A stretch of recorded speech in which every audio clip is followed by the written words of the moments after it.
Pero nung umalis kami, puno talaga yan daw. Yan ang karga namin dito. Siyempre na ganun-ganun na yan eh. Tayo Puno, pa yung size lang dyan yung nakita ko, hindi puno.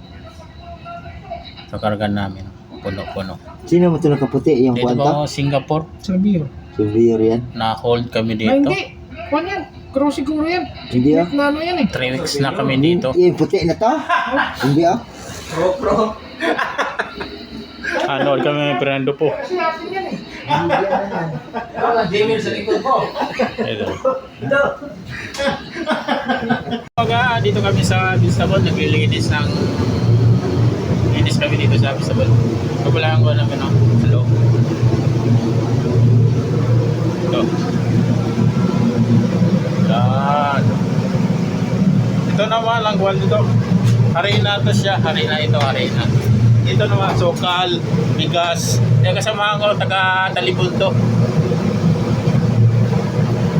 May mayari ito ng buwan. Bangusan sa Talibon.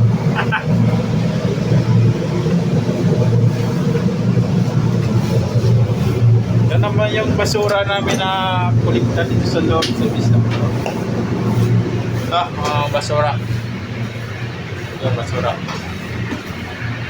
Ito pala ang dry store namin. Tubig. Ito, boko juice. Thailand yan. Spam. Ito, nililinis namin dito. Ito naman ang fish room namin.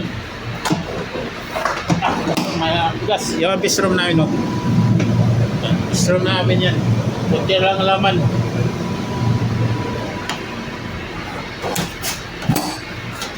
Ito naman ang meat room namin. Oh. Meat room namin. Lamig dito.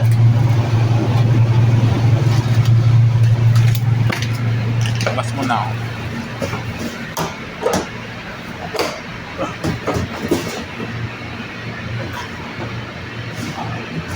Ang laki.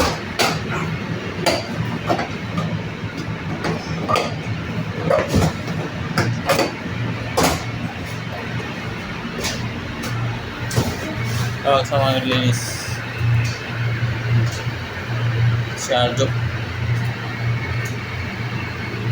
Balikin natin ito mamaya-maya. Mamaya pupunitin namin ito kasi alam ko ng oras eh.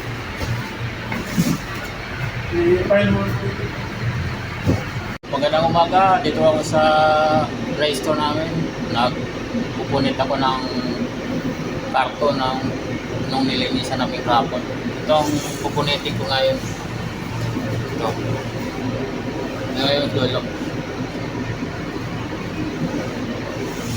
Ngayon lang ko nakasimula ngayon pag pupunit. Ito ang dry store namin, no?